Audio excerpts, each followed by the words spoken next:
harkan fim a Najeriya ko kuma ce a arewacin Najeriya sana'a ce wadda take da faɗi kuma take da albarka a ciki da yawa.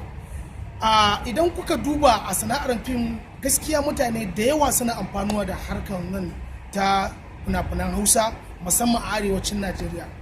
Kamar a hoton da za ku gani a yanzu za ku ga mutane ne daban-daban, akwai mai rike reflector, akwai director, akwai actor, akwai cameraman, akwai ma mai karanta script a cikin wannan sana'a ta fina-finan Hausa.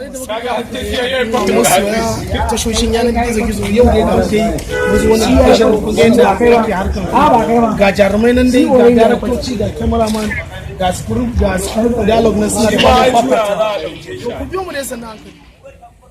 I hope thank you very much. Excellence. Karanta musu wannan sai. Muna zaune a mota ka kai ce mata a cikin mota muke? Ba ma tuki a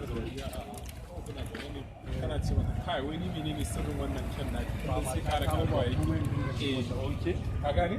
Sirrin akwai dalilin faɗan shi haka ka gane? Da a farko yau wasu sun an yi tunanin kamar soyayya kuke ka gane? Kana da ma a can da kai da kuma ga wata kana ka ba wani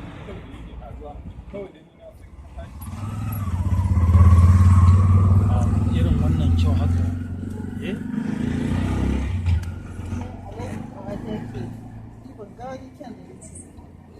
za ki ce ba ki da wani kyau ga kyau nan ya fito zahiri komai wannan wanda ka ci wanda za mu sake shi da kuka yi da su dangi gaskiya abu na assalamu alaikum sunana Hamza Talla mai fata wanda aka fi sani da na Habiba sunana kenan.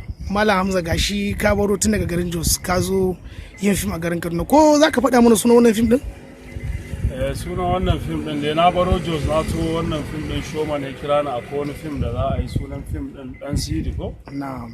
Dan Sidi wani series ne kuma series din da ya burge ni dai da farko dai ban dauki fim din serious ba sai da na zo na fara fim din naga fim din ya mun da yake ban karanta script din ba ina gama kamar na fi mami fim din sanin fim din gashi kuma a matsayinka na jarumi gashi an rasa wata jaruma a jihar Kaduna ko me zaka ce me ya kake ji a ranka? A dole zan ji ba daɗi ai ko ba komai musulma ce yar uwata kuma abokiyar aikin mu shi sai dai kawai mu mata addu'a ubangiji Allah ya ji ɗanta da rahama Allah ya gafarta mata mu kuma an cika mu ta zo Allah ya sa mu cikin wannan tasha ta mu mai sunan Burtani TV danna mana kararrawa kuma na subscribe.